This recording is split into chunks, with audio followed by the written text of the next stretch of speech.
है कि वो न तो सदन में परफॉर्मेंस कर पा रही है, न सदन के बाहर धरातल पर।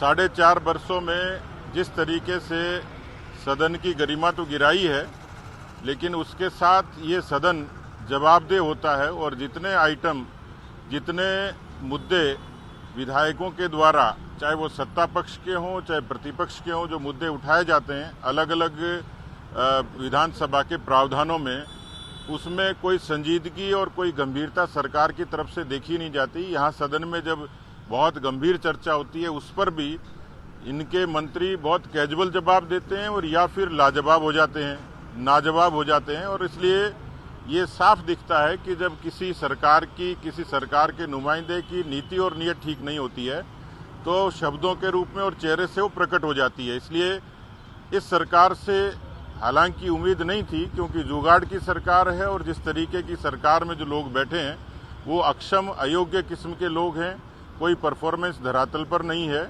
और इसलिए जो एंटी इनकम्बेंसी है वो सरकार के साथ साथ इनके विधायकों और मंत्रियों के खिलाफ भी बहुत प्रबल तरीके से है। इसलिए तैयारी भी नहीं होती, नीति भी नहीं है, नियत भी नहीं है। और सबसे बड़ी बात यह है, यदि काम किया होता है तो लोगों की, जनता की जुबान पर बोलता है।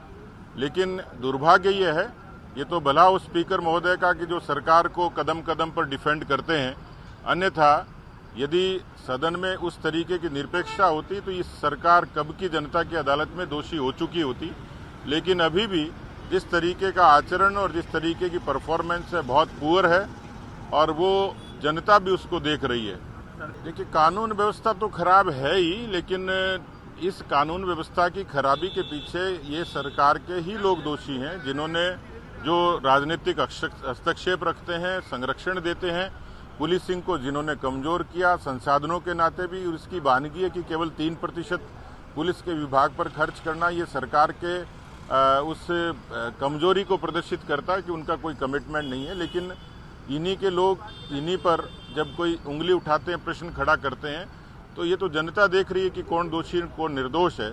लेकिन ये बात सही है कि जब सरकार का इकबाल कमजोर होता है, इकबाल खत्म होता है, तो उस प्रदेश की कानून व्यवस्था भगवान भरोसे होती है। देखिए, इस पूरे 4.5 वर्षों में किसानों की कर्जा माफी, बेरोजगारी, अपराध, भ्रष्टाचार, ये ऐसे मुद्दे हैं जिसके दोष से ये सरकार बच नहीं सकती। उसमें चाहे कितनी ही पॉपुलिस्टिक घोषणाएं करे, लेकिन राजस्थान में, जैसे मैंने कल मेरे प्रश्न के जवाब में मंत्री ने इस बात का जवाब नहीं दिया कि राजस्थान में जो centre for monitoring of Indian economy संस्था है, उसके बराबर रेगुलर सर्वे आते हैं, वो अपनी एक रिपोर्ट प्रकाशित करते हैं और सरकार भी अलग अलग मानकों पर रिपोर्ट पेश करती है, प्रकाशित करती है। वो इससे डिनाई करते हैं कि राजस्थान में जो CMI कहती है 28.5% बेरोजगारी है।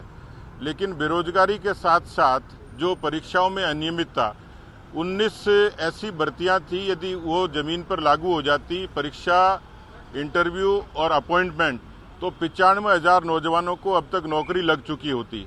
95,000 नौकरियां निकलने के बाद, परीक्षा और इंटरव्यू के बाद भी लोगों को नौकरियां नहीं मिली। और इस पर जो सबसे बड़ा काम हुआ, जो दंश है, वो है पेपर लीक का।